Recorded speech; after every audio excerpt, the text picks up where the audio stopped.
tertib Sigma untuk Sigma 9 tahun 2021.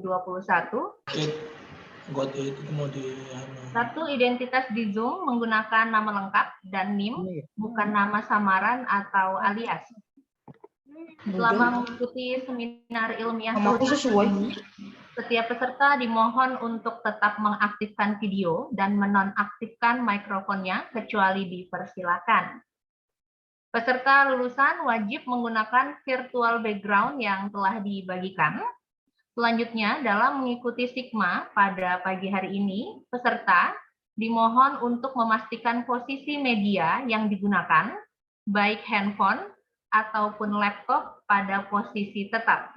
Begitu pula dengan posisi badan peserta. Dan pada saat menyanyikan Indonesia Raya, dimohon untuk mengambil sikap sempurna, serta tetap mengaktifkan video dan diaktifkan mikrofonnya. Setiap peserta wajib mengikuti setiap panduan yang disampaikan host maupun MC. Setiap peserta wajib pula mengikuti seluruh kegiatan sampai selesai, serta senantiasa tertib dan menjaga sopan santun. Demikian tata tertib Sigma. Selanjutnya acara akan segera kita mulai. Bismillahirrahmanirrahim. Assalamualaikum warahmatullahi wabarakatuh. Waalaikumsalam warahmatullahi wabarakatuh. Selamat pagi, salam sejahtera bagi kita semua. Yang terhormat Bapak Profesor Dr. Rudianto Amirta SHMP selaku Dekan Fakultas Kehutanan Universitas Mula Warman. Yang kami hormati Bapak Ibu Wakil-Wakil Dekan Fakultas Kehutanan Universitas Mula Warman. Yang kami hormati Bapak Ibu Dosen Pengajar Fakultas Kehutanan. Yang kami hormati Bapak Dr. Insinyur Bernaulus Saragih MSc sebagai pembicara utama. Yang kami hormati para moderator. Yang kami hormati mitra kerja dan tamu undangan. Dan serta yang berbahagia peserta Sigma 9 tahun 2021. Kita ucapkan selamat datang kepada seluruh peserta dalam acara Seminar Ilmiah Kehutanan Mula Warman 9 tahun 2021. Pertama-tama, marilah kita panjatkan puja dan puji syukur kita kehadirat Tuhan Yang Maha Esa atas limpahan rahmat dan hidayahnya.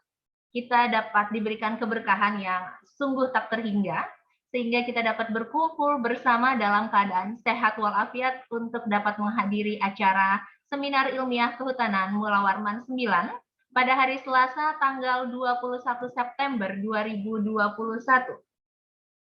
Baik para hadirin, saya selaku MC akan membacakan rangkaian acara pada hari ini. 1. Pembukaan. 2. Menyanyikan lagu Indonesia Raya. 3. Pembacaan doa. 4. Sambutan sekaligus membuka acara. 5. Arahan dan penyampaian abstrak. 6. Presentasi mahasiswa. 7. Penutup. Para hadirin yang berbahagia, marilah kita buka acara pada hari ini dengan bersama mengucap basmalah. Bismillahirrahmanirrahim. Selanjutnya menyanyikan lagu Indonesia Raya. Hadirin dimohon untuk mengaktifkan video dan audio.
Selanjutnya, pembacaan doa yang akan dipimpin oleh Bapak Hashim SAG MED. Pada beliau kami persilakan. Baik, terima kasih. Suara saya terdengar jelas. Insya Allah terdengar jelas, Ustaz. Baik. Bapak Dekan yang saya hormati, para wakil dekan dan juga para dosen, mahasiswa Armin, oke. pada kegiatan ini. Dalam kesempatan ini, marilah kita bersama-sama memanjatkan doa kehadirat Allah Subhanahu wa Ta'ala, Tuhan yang Maha Kuasa. Mudah-mudahan kegiatan seminar ilmiah Kehutanan Mula Warman yang ke-9 Fakultas Kehutanan bisa berjalan dengan baik sesuai dengan niat dan hajat kita semua.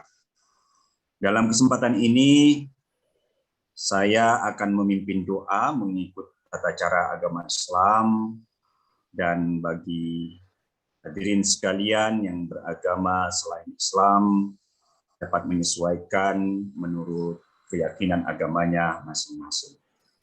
Ala hazihin niyyah wa li'amalin salihah al-Fatihah.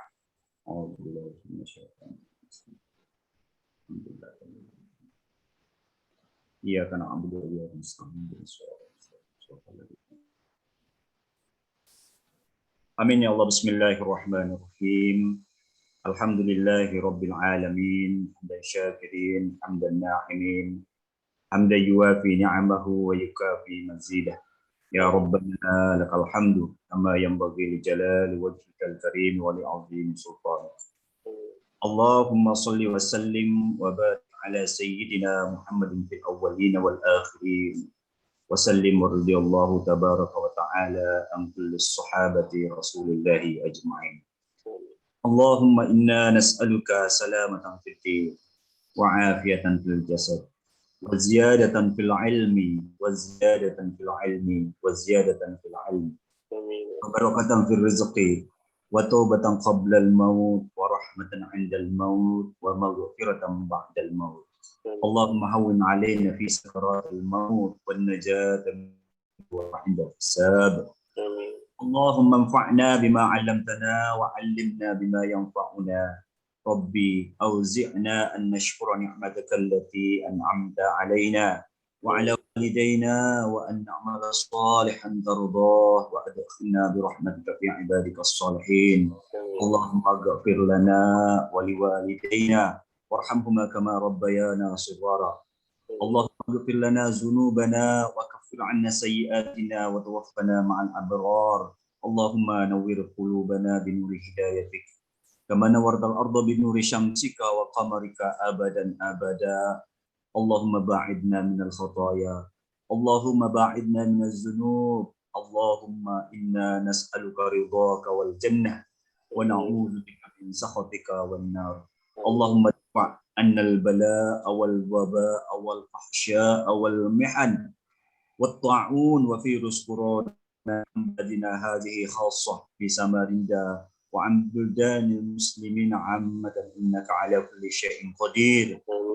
Rabbana zalamna anfusana wa illam taghfir lana wa tarhamna lanakunanna minal khasirin. Rabbana atina fid dunya hasanah wa fil akhirati hasanah wa qina adzabannar. Bi fadli subhana rabbika rabbil 'izzati 'amma yasifun وسلام على المرسلين والحمد لله رب العالمين. تقبل الله منكم منا ومنكم تقبل يا كريم. السلام عليكم ورحمة الله وبركاته. Waalaikumsalam warahmatullahi wabarakatuh. Terima kasih Ustaz. Iya, kan. Terima kasih kepada Bapak Hashim.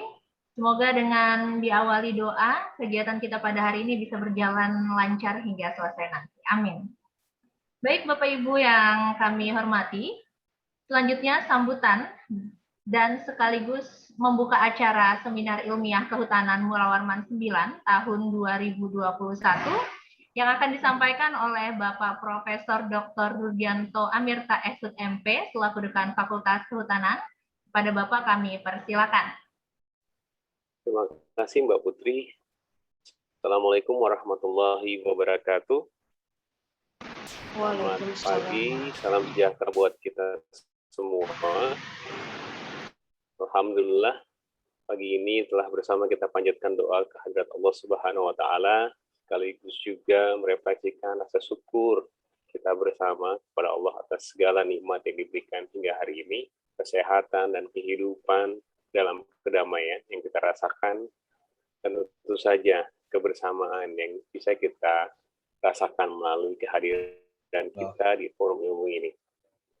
Amin, alhamdulillah. Yang kami hormati dan banggakan para guru besar, dosen, tenaga pendidikan, dan tentu saja rekan-rekan mitra yang telah berkenan hadir untuk memenuhi undangan kami di kegiatan Seminar Ilmiah Kehutanan Mula Warman 9 ini. Yang kami banggakan, tentu saja yang tengah menanti dan tengah berbahagia menyambut officially graduation-nya para peserta Sigma. Ada tambahan lagi kan? Para peserta yang insya Allah akan segera menyampaikan hasil pemikirannya. Tapi bidangnya tidak nol kan? Kabitnya tidak nambah-nambah ya, cuma 82 aja kalau. Oke, yang segera akan menyampaikan hasil risetnya dan dalam waktu dekat juga akan segera menjalankan prosesi wisudanya. Siapkan selamat. Bapak Ibu sekalian, di tengah pandemi yang kita belum tahu kapan berakhirnya, insya Allah kita tetap terus berkomitmen di dalam melakukan upaya-upaya pembangun iklim akademik yang sejalan dengan kebutuhan bangsa ini. Fakultas Kehutanan yang lahir di jantung Kalimantan Timur dan menjadi salah satu fakultas tertua di Unmul, tetap terus mencoba berkontribusi dengan menghadirkan kegiatan-kegiatan yang tentu saja berharap bisa menjadi media pembelajaran, media berbagi, dan tentu saja sebagai bagian kita dalam mengukur apa yang telah kita lakukan dalam proses-proses pembelajaran dan akademik yang kita lakukan selama ini. Dan alhamdulillah, di penyelenggaraan kali ini, Seminar Ilmiah Kehutanan telah memasuki kali ke-9. Tentu saja kita berharap bahwa dalam penyelenggaraan kali ke-9 ini, selain dihadirkan topik-topik penelitian yang telah dilakukan, sekaligus juga bisa mengukur kebaharuan yang kita bisa berikan dan kemampuan yang kita bisa kepada masyarakat. Kepada para peserta seminar, saya harapkan ini bisa menjadi bagian dari saling melihat, saling mendengar, dan berdiskusi tentang apa yang masih harus kita pelajari sebelum kita meninggalkan kampus dan juga terjun ke masyarakat secara lebih luas di berbagai jenjang, baik S1, S2, S3. Karena kami meyakini dan sangat meyakini bahwa pembelajaran yang kita lakukan belum selesai. Lulusan yang di depan mata dan insya Allah segera akan diraih adalah bagian dari langkah awal untuk memperdalam dan menunjukkan kapasitas yang jauh lebih besar, lebih kuat dari apa yang sebelumnya kita miliki hari ini. Saya bersyukur untuk kali ini demikian banyak peserta Sigma yang akan berbagi dan menampilkan pemikirannya. Saya berharap laku pimpinan di fakultas bahwa kegiatan ini bukan sekedar menjatuhkan kewajiban kita di dalam menunaikan salah satu persyaratan, namun menjadi bagian betul-betul untuk berbagi. Dan insya Allah akan jadi amal jariah, manakala kita meniatkan untuk kebaikan. Saya berterima kasih dan memberikan penghargaan secara khusus kepada keynote yang akan menyampaikan materi, yaitu Bapak Firnaus Faragi, PhD, yang akan menyampaikan tentang valuasi ekonomi di dalam optimasi pemanfaatan dan konservasi hutan. Sebagai informasi kepada kita semua, saat ini paradigma pengelolaan hutan di Indonesia telah bergeser, demikian juga di dunia. Jika dulu kita berasumsi bahwa hutan dimanfaatkan hanya sekedar berbicara mengenai kayu dan kayu, maka hari ini kita sudah berbicara mengenai multi usaha kehutanan yang bisa diperoleh. Sehingga valuasi ekonomi penting di sana untuk mampu menunjukkan nilai hutan yang sesungguhnya. Sembari kita melakukan upaya-upaya menjaga sustainability keberadaannya melalui langkah-langkah konservasi yang cerdas. Di dalam konsep New Vision Forestry, semua itu mungkin untuk dilakukan. Tinggal kepada kita semua diharapkan mampu berubah, mampu belajar dan menyesuaikan, tentu saya berkomitmen dengan meninggalkan praktek-praktek yang dianggap tidak efektif dalam pengelolaan. Dan insya Allah pagi ini kita akan belajar dan melihat bagaimana salah satu hasil kajian yang dibangun oleh Bapak Birnaul Saragi yang akan kita dibagi kepada kita semua. Saya juga ingin mengucapkan terima kasih kepada Ibu Dr. Rohadi Kristiningrum yang akan memoderasi kegiatan kita pagi ini. Sekali lagi atas nama fakultas, saya ingin juga menyampaikan terima kasih dan penghargaan kepada seluruh jajaran jajaran akademik yang dipimpin oleh Wakil Dekan 1 dan ditopang oleh kinerja Wakil Dekan 2 dan 3 beserta seluruh unsur bagian dan subbagian yang telah mempersiapkan kegiatan ini. Saya tahu bahwa kali ini adalah kegiatan kita yang 9, namun tentu saja berharap bahwa dari waktu ke waktu kegiatannya jauh lebih bagus, jauh lebih baik, dan lebih lancar. Dalam beberapa waktu yang lalu kita mengetahui bahwa ada sedikit permasalahan di jaringannya, di Indium secara nasional. Tapi saya berharap pagi ini mari kita berdoa bahwa penyelenggaraan kita pagi ini bisa berjalan lancar, tidak terganggu dengan konektivitas yang putus, kemudian kita semua bisa belajar banyak dan menjadikan ini ibadah kita. Semoga demikian. Baik Ibu sekalian, kepada para guru besar, dosen, pendik, rekan-rekan mahasiswa dan juga tamu undangan, untuk menutup sesi sambutan ini sekaligus membukanya, perkenankan saya dengan mengucapkan Bismillahirrahmanirrahim membuka acara seminar ilmiah kehutanan melawan 9 ini di tahun 2021. Semoga Allah jadikan media ini sebagai media pembelajaran, media kita menjalin silaturahmi, dan media kita membangun dan memberikan kemanfaatan buat orang lain. Selamat berseminar, selamat belajar, terima kasih. Assalamualaikum warahmatullahi wabarakatuh. Waalaikumsalam warahmatullahi wabarakatuh. Baik, terima kasih kepada Bapak Profesor Dr. Rudianto Amirta STMP yang telah membuka secara resmi acara pada hari ini. Selanjutnya, saya foto bersama. Dimohon untuk para peserta dan hadirin untuk dapat mengaktifkan videonya karena kita akan mengambil foto. Di layar saya ada 8 slide, ada 8 layar. Jadi saya akan menghitung setiap layar. Dimohon untuk mengaktifkan videonya sebentar. Kita akan mengambil sesi foto ya Bapak Ibu. Baik, layar pertama. 1, 2, 3.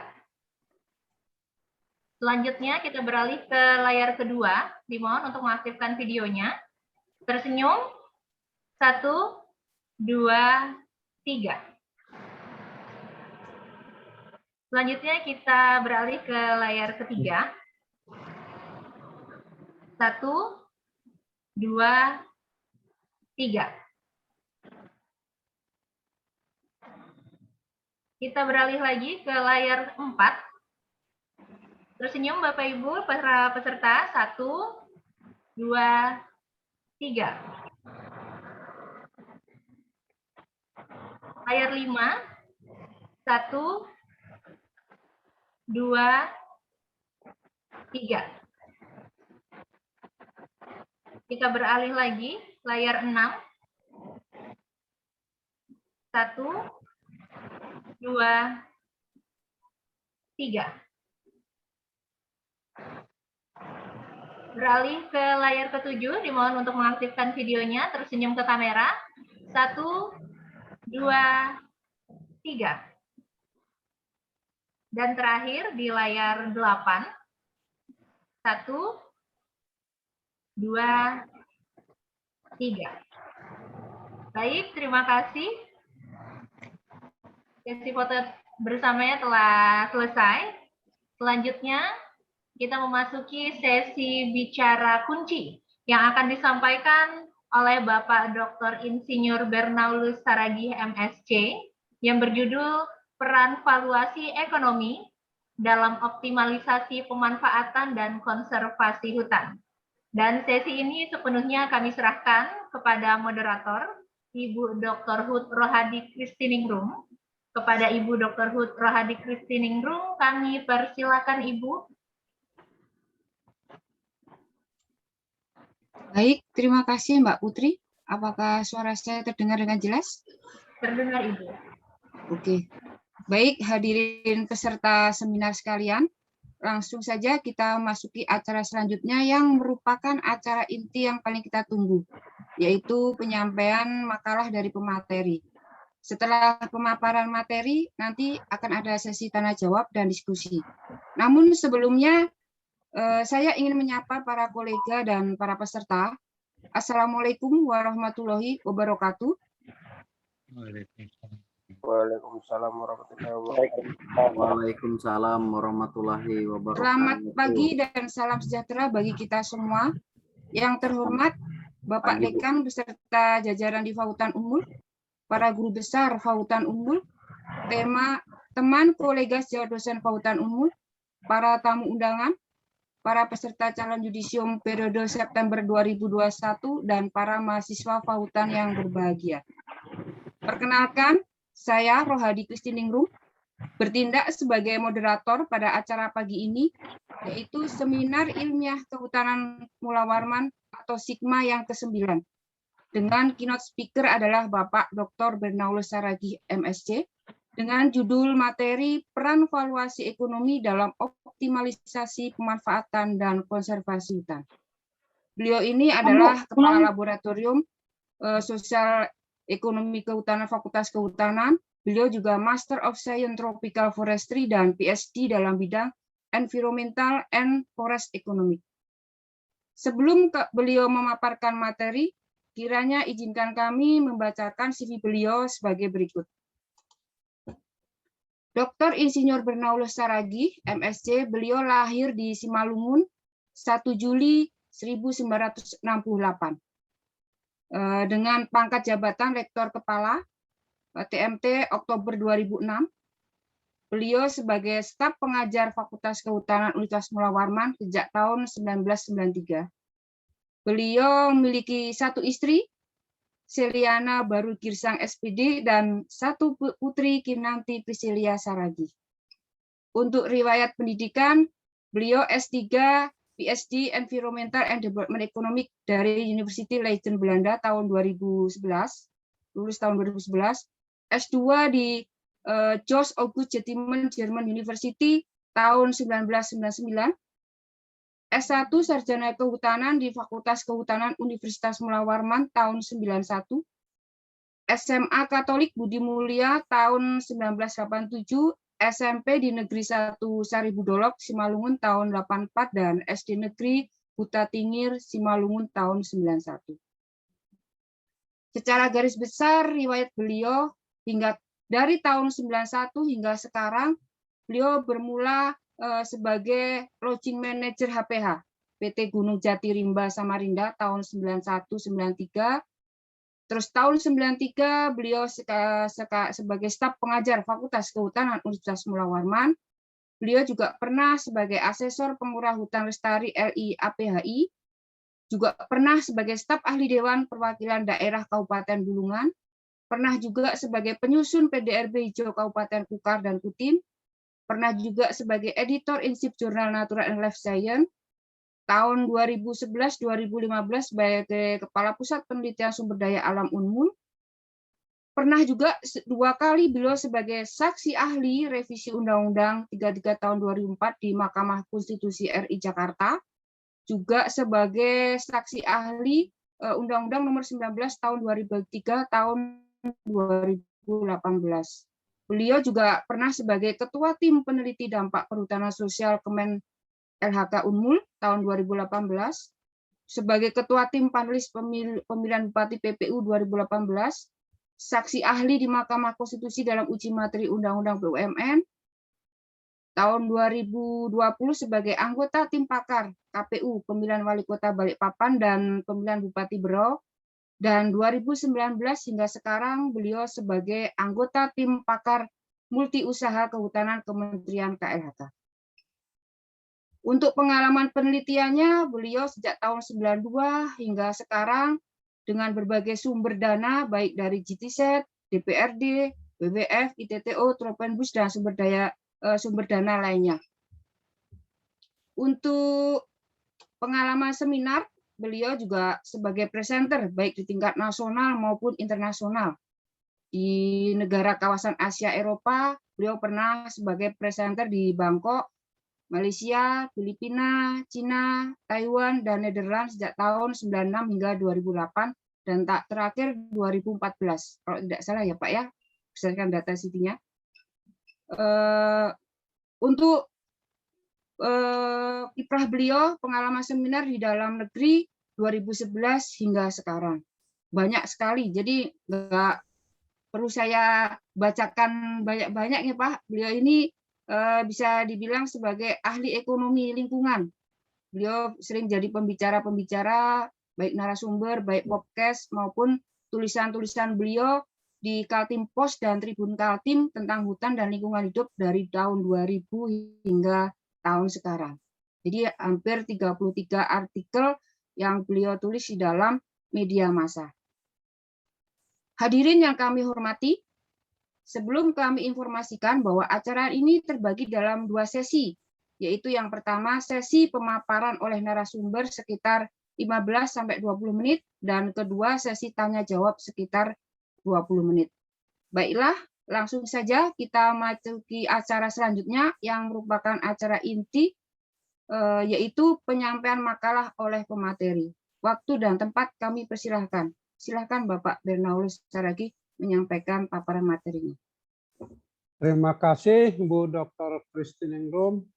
Selamat pagi Bapak Dekan, Bapak Wakil Dekan, Bapak-Bapak Guru Besar dan dosen-dosen, Ketua Prodi S1, S2, dan S3, para calon yudisium atau wisudawan, calon wisudawan, dan mahasiswa sekalian, beserta dengan para tamu kami yang terhormat, para mitra kami yang terhormat.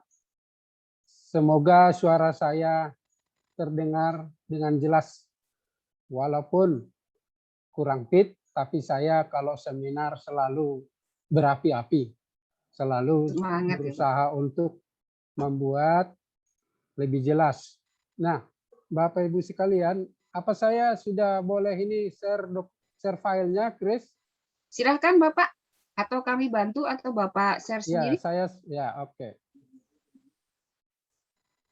Baik, Bapak Ibu sekalian, mudah-mudahan di layar Bapak Ibu sekalian sudah terlihat, dan para mahasiswa sudah terlihat PowerPoint saya. Saya berterima kasih kepada WD1 yang memperkenankan saya untuk memaparkan materi pada pagi hari ini di tengah-tengah para calon wisudawan dan Bapak Ibu sekalian, staf akademik, dan juga saudara-saudara mahasiswa yang hadir dalam seminar ini. Tema kita yang kita ingin diskusikan pada hari ini adalah peran valuasi di dalam optimalisasi pemanfaatan dan konservasi hutan.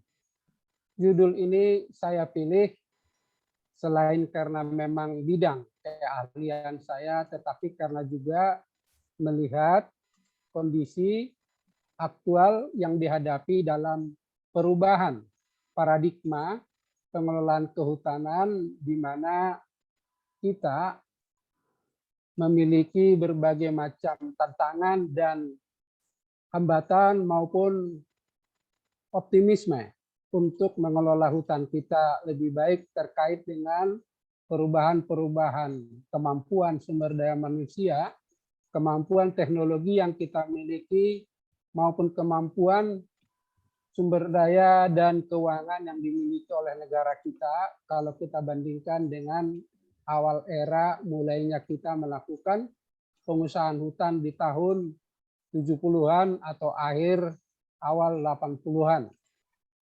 Valuasi presentasi hari ini saya bagi ke dalam 6 subtema, yaitu pertama kita mencoba memahami apa itu valuasi ekonomi, kemudian mengapa valuasi ekonomi perlu dilakukan dalam pemanfaatan dan pelestarian hutan, kemudian bagaimana valuasi ekonomi itu dilakukan, apa manfaat valuasi ekonomi bagi masyarakat dan pemerintah, dan kendala-kendala apa yang dihadapi dalam proses valuasi ekonomi.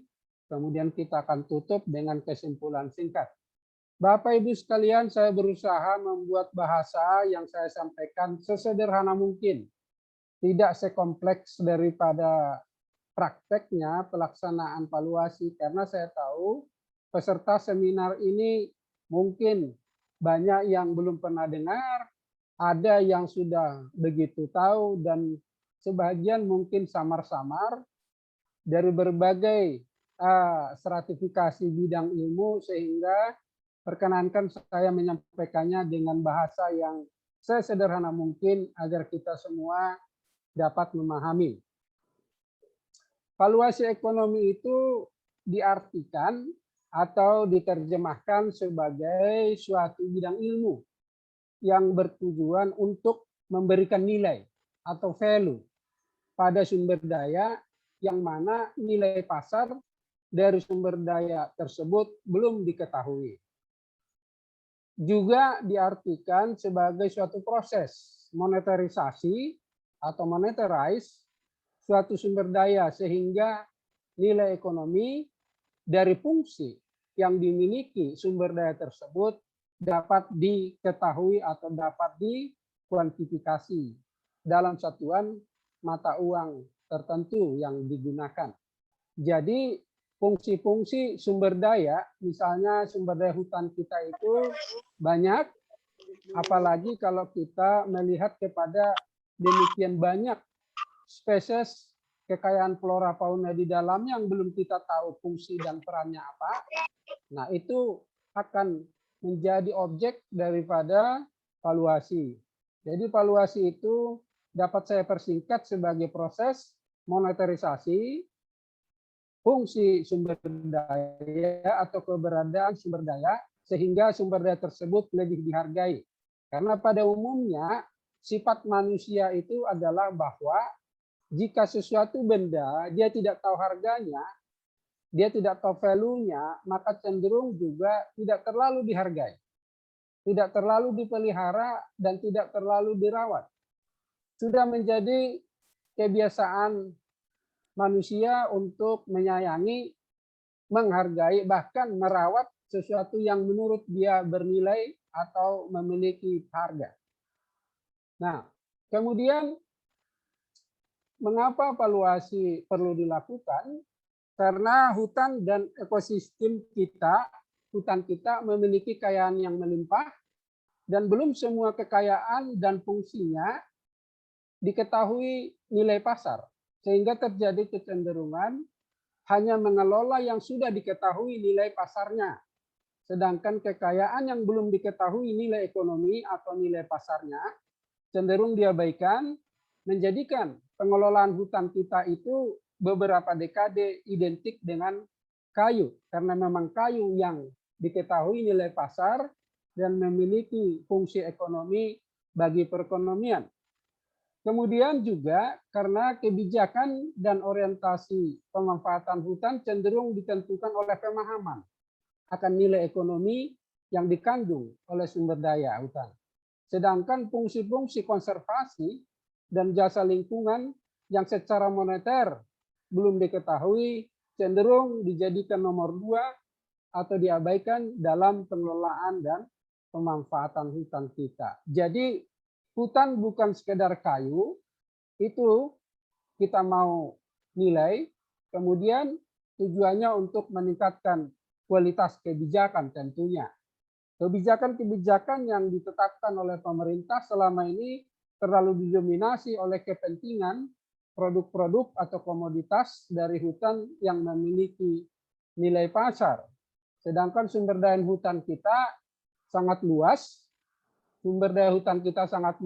dan terbagi ke dalam fungsi-fungsi yang sudah ditetapkan menjadi hutan konservasi, hutan lindung, dan hutan produksi. Hutan konservasi dan hutan lindung bukan tidak memiliki peran ekonomi sesungguhnya dalam sistem neraca lingkungan atau neraca keuangan, bahkan menopang GDP negara. Tapi selama ini kita belum ada pembuktian bagaimana peran hutan konservasi, hutan lindung dalam mencegah kerugian kemerosotan GDP. Disitulah kita perlu memberikan pemahaman kepada semua pihak bahwa bukan hanya hutan produksi yang memiliki nilai dukungan terhadap GDP, tetapi juga hutan lindung dan konservasi. GDP yang saya maksudkan adalah pendapatan negara atau gross domestic product. Jadi selama ini saya berjuang di mana-mana agar peran hutan konservasi, hutan lindung bisa masuk ke dalam sistem neraca keuangan negara, sehingga negara jangan lupa akan peran dan fungsi konservasi hutan lindung dalam mendukung sistem perekonomian walaupun dalam bentuk indirect economic value, ya.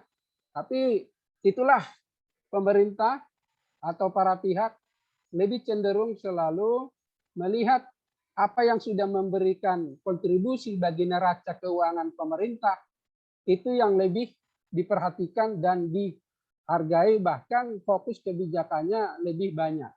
Nah, jadi kita juga memiliki kekayaan, ya, kekayaan yang luar biasa. Apakah jenis reptil, amfibi, mamalia, ikan, air tawar yang berasal dari sungai-sungai, invertebrata, dan sebagainya. Tetapi kalau kita mau fair bahwa hanya sedikit dari semua jenis kekayaan biodiversitas itu yang dikenali, dan lebih sedikit lagi yang memiliki nilai pasar. Oleh karena itu kita harus arif dalam memperlakukan hutan kita ini agar semua kekayaan sumber daya yang dia miliki itu tidak buru-buru untuk kita abaikan hanya karena kita ingin memfokuskan perhatian pada pengelolaan sumber daya seperti kayu atau non-kayu yang memiliki nilai pasar. Jadi tujuan kita dalam valuasi membuktikan bahwa walaupun dia tidak ada di dalam neraca pemerintah kontribusinya, tetapi bukan berarti dia tidak memiliki arti dalam sistem pendukung perekonomian, pendukung kehidupan, dan pendukung daripada survival masyarakat lokal misalnya begitu. Karena seringkali tumbuhan-tumbuhan berguna itu berperan dalam sistem kehidupan masyarakat lokal, tapi tidak terlihat di dalam neraca keuangan pemerintah, sehingga kebijakan pemerintah seringkali mengabaikan jenis-jenis tumbuhan yang bermanfaat bagi masyarakat lokal. Jadi kita harus buktikan bahwa bagaimana tumbuhan atau keanekaragaman hayati ini berkontribusi di dalam mendukung sistem kehidupan dan khususnya perekonomian nasional dan masyarakat. Yang ketiga alasannya adalah karena seringkali kita lihat bahwa mekanisme pasar itu tidak mampu. Dalam teorinya, mekanisme pasar itu tidak mampu memberikan nilai terhadap suatu kekayaan sumber daya. Kenapa? Karena di pasar tidak tersedia harga. Tidak tersedia harga sehingga suatu sumber daya gagal dinilai oleh pasar. Misalnya kalau ada kekayaan jenis tertentu yang memiliki fungsi di masyarakat lokal, tetapi dia tidak punya harga di pasar, maka gagallah di situ disebut pasar di dalam memberikan nilai atau value terhadap kekayaan tersebut. Sebagaimana kita lihat bahwa mekanisme pasarlah yang menentukan harga daripada suatu kekayaan. Oleh karena itu, valuasi perlu dilakukan bagi produk-produk atau kekayaan hayati yang belum memiliki mekanisme pasar. Kemudian yang kedua, eksternalitas. Seringkali karena kekayaan itu tidak terlihat nilainya di dalam neracanya pemerintah atau kontribusinya bagi pendapatan pemerintah, tetapi penting bagi masyarakat lokal, lalu dia karena eksploitasi hutan menjadi hilang atau rusak, maka manfaat sosial atau timbul biaya sosial yang dipikul oleh masyarakat.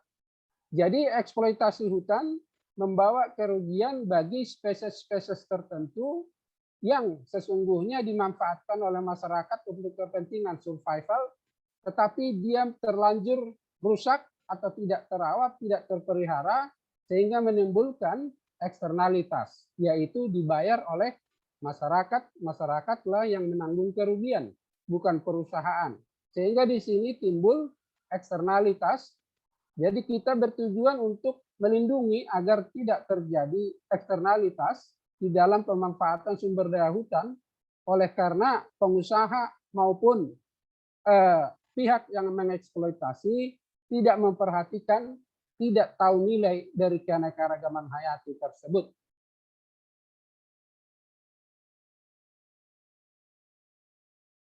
Kemudian hutan bukan sekedar kayu, tadi Pak Dekan sudah mengadres bagaimana hutan kita itu sesungguhnya memiliki fungsi peran yang kompleks. Dari kalau kita lihat dari tabel ini, timber forest product itu sebenarnya sangat kecil.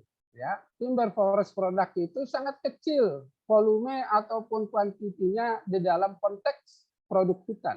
Yang paling banyak adalah sebenarnya non-timber forest products.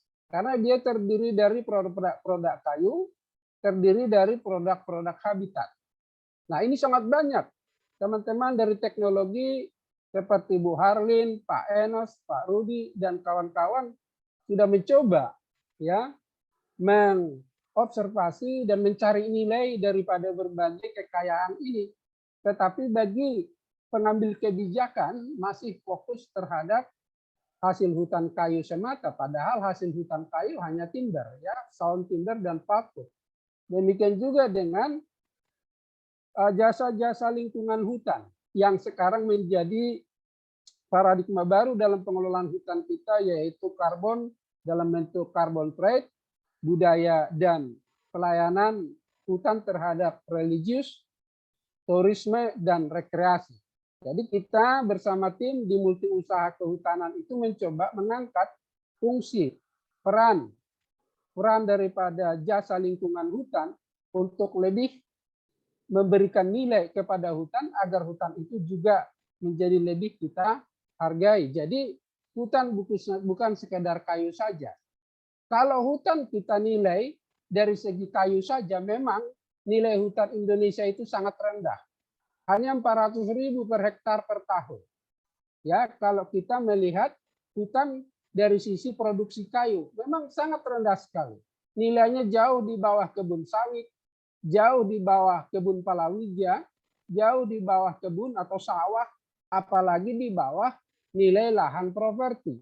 Ini sering yang menjadi alat daripada para pihak yang menganggap hutan dan orang kehutanan menjadi penghambat di dalam proses pembangunan. Kenapa? Kenapa mempertahankan nilainya hanya 400.000 per hektar per tahun, padahal kita butuh lahan yang luas untuk sesuatu komoditas yang nilainya bisa sampai 6 juta, sampai 12 juta per hektar per tahun, yaitu kelapa sawit. Nah, di sini kita orang kehutanan beradu argumen. Saya beradu argumen selalu bahwa itu adalah yang tangible atau yang memang masuk ke neraca negara. Nah, ini tantangan valuasi untuk membuktikan bahwa hutan alam bukan sekedar memproduksi kayu. Nah, tapi ya sudah tahu kita semua bahwa yang namanya orang pengusaha, namanya orang bisnis, namanya orang ekonom selalu mengatakan bahwa ya kalau tidak terlihat itu tidak boleh disebut kontribusi, Pak Saragi bilangnya. Seperti Menteri Keuangan pernah bercerita bahwa kalau orang kehutanan mau dibayar dengan daun kayu nggak apa-apa, begitu ya. Kalau orang kehutanan mau dibayar dengan daun-daunan, silakan saja pertahankan terus hutan itu, katanya begitu ya. Tetapi Anda tidak mau dibayar kan dengan daun, katanya begitu. Ya, tapi inilah tantangan kita orang kehutanan untuk membuktikan bahwa hutan alam kita baik produksi, konservasi, dan lindung tidak sekedar kayu. Jadi ini tantangan karena orang melihat lebih rendah daripada nilai lahan pertanian, perkebunan, bahkan juga kalau dibandingkan dengan properti, ya luar biasa lah. Nah, yang terakhir alasannya adalah belum adanya atau belum maksimalnya good governance di dalam pengelolaan hutan kita. Belum akuntabel, belum transparan, ya, dan sebagainya. Jadi alasan mengapa perlu valuasi adalah karena memang good governance dalam pelaksanaan pengelolaan hutan kita itu masih perlu ditingkatkan. Baik, kemudian bagaimana valuasi ekonomi dilakukan? Kita mencoba mencari total value-nya, tapi total value-nya tetap tidak mungkin diperoleh. Kenapa? Kita dibatasi oleh waktu, dibatasi oleh metode, dibatasi oleh sumber daya. Makanya dalam prakteknya valuasi itu hanya menghitung komoditas atau produk atau fungsi-fungsi tertentu. Tapi secara teori, kalau kita ingin mengetahui sesungguhnya nilai daripada sumber daya hutan kita itu ada dua nilai yang paling utama, yaitu nilai antroposentrik dan nilai non-antroposentrik. Nilai antroposentrik tentu sama dengan nilai total economic value yang merupakan fungsi daripada nilai guna langsung, nilai guna tidak langsung, nilai pilihan, nilai kuasi, dan sebagainya. Saya kira saya tidak perlu lama-lama di sini, karena ya hanya yang pihak-pihak terkait yang suka, silahkan mendalaminya kemudian. Tetapi sumber daya hutan kita itu sampai sekarang belum diketahui total economic value-nya. Itulah yang menjadi tujuan dari berbagai ahli-ahli untuk mencoba mencari total economic value. Kemudian harga supply secara teori kurang 2 menit, Pak. Ya, nanti masih banyak ini, Chris. Ya, dibatasi waktu, Pak. Mekanisme daripada penentuan harga sumber daya itu kan mekanisme pasar. Saya lewatkan saja. Bagi S2, S3 nanti saya jelaskan bagaimana pengaruh perubahan daripada harga dan cost terhadap harga pasar. Nah, metodenya ada di 3, ada direct use dan ada indirect use maupun kombinasi. Direct method itu ada berupa travel cost, ada berupa hedonic, ada contingency yang berisi willingness to pay dan willingness to accept atas kompensasi. Itu biasa metode yang dilakukan, tapi secara sederhana value itu adalah fungsi daripada harga dan quantity. Tapi yang sulit diketahui di sini adalah quantity. Quantity misalnya berapa pasak bumi yang ada di dalam suatu kawasan yang mau diukur. Berapa rotan yang mau dihitung yang ada dalam satuan luas tertentu. Ya, berapa buah durian. Jadi persoalan paling sulit dalam valuasi adalah inventarisasi terhadap volume atau quantity daripada produk tersebut.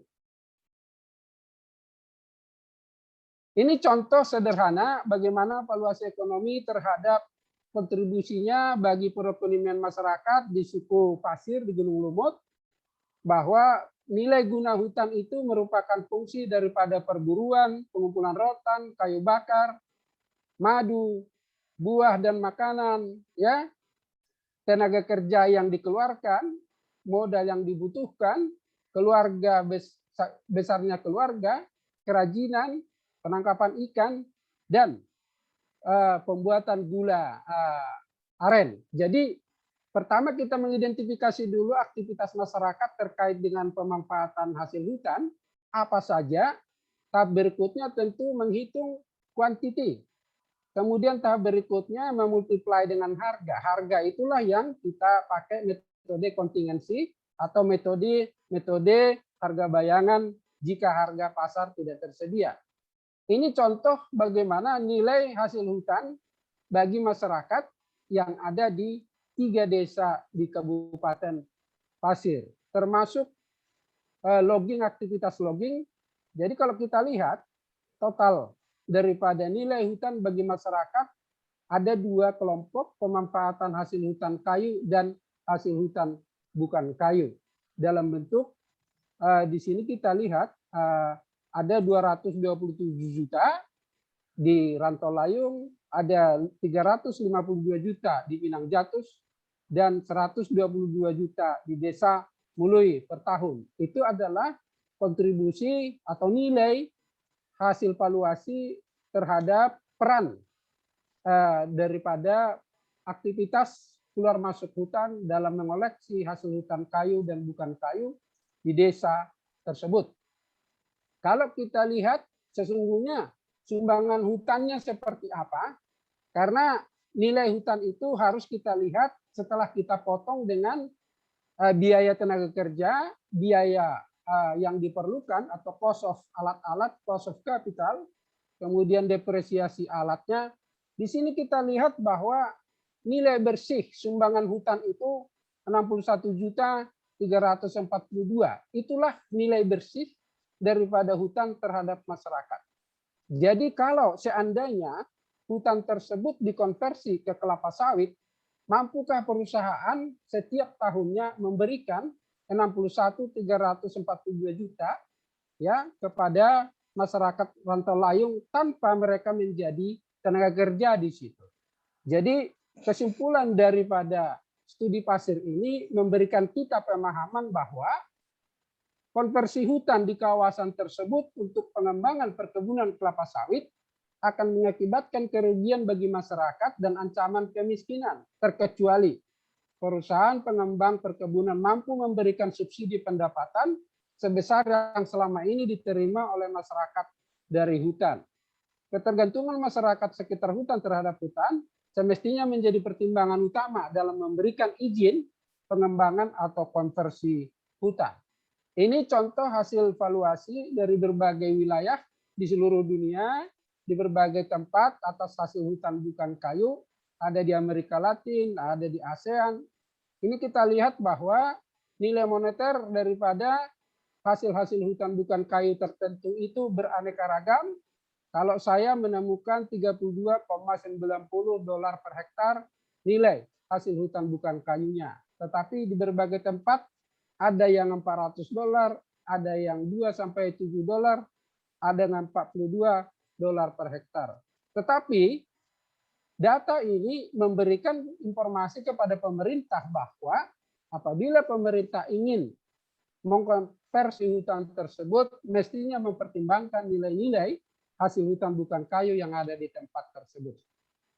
Jadi manfaat valuasi bagi pemerintah dan masyarakat membantu perencanaan dalam pemilihan alternatif pemanfaatan sumber daya hutan, mencegah pemborosan sumber daya hutan dan meningkatkan peran hutan dalam pembangunan, mengetahui kontribusi hutan bagi perekonomian regional dan nasional, mendukung upaya pelestarian hutan.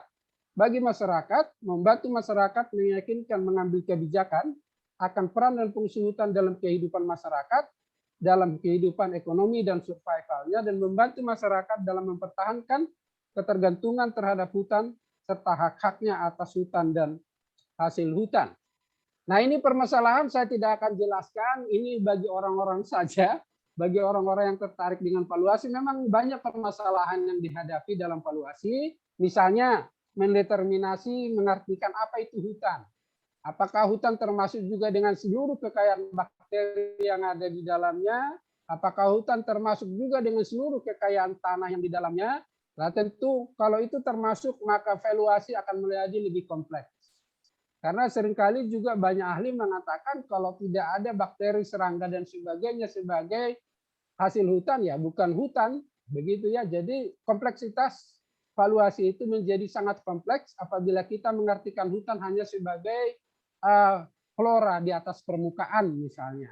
Kemudian problem keuangan, apa kita memakai satuan uang dolar atau rupiah.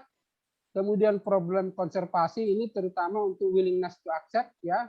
Banyak orang berbeda memberikan persepsi yang berbeda untuk menerima kerugian yang timbul sehingga valuasi menjadi bias oleh karena persepsi respondennya atau persepsi penerima target penelitian. Nah, impact dari elastisitas dan problem-problem penggunaan metode. Ini juga efek elastisitas. Kalau Bapak Ibu lihat, ketika harga dan cost berubah, maka marginal cost dan marginal benefit itu berubah, maka harga sumber daya itu pasti juga bergeser. Jadi ketika kita melihat bahwa kalau harga tidak ada, maka elastisitas terhadap sumber daya hutan itu juga tidak ada. Di situ persoalan ekonominya. Banyak produk hutan kita tidak memiliki harga pasar, sehingga kita sulit mencari elastisitas atau perubahan harganya. Jadi bagi yang tertarik valuasi silakan didalami lagi. Kesimpulan, nah Ibu Christine, saya balap ya. Saya balap saja. Kesimpulan, valuasi ekonomi sumber daya hutan membantu semua stakeholder kehutanan untuk lebih menghargai fungsi hutan, sehingga memberikan sikap kehati-hatian dalam merencanakan dan memanfaatkan hutan yang lebih menghargai semua keanekaragaman dan fungsi yang dimiliki oleh hutan. Dengan valuasi dapat mencegah kerugian yang timbul dalam perencanaan dan pemanfaatan, dan valuasi ekonomi mendorong perlindungan konservasi terhadap sumber daya hutan untuk kepentingan jangka panjang. Karena seringkali kita saat ini belum tahu apa guna dan fungsinya, tapi kemudian perkembangan teknologi mengajarkan kita untuk lebih memahami metodologi, teknologi, cara untuk meneliti fungsi dan manfaat. Jadi sesuatu yang belum bermanfaat saat ini, belum tentu kemudian hari tidak juga bermanfaat.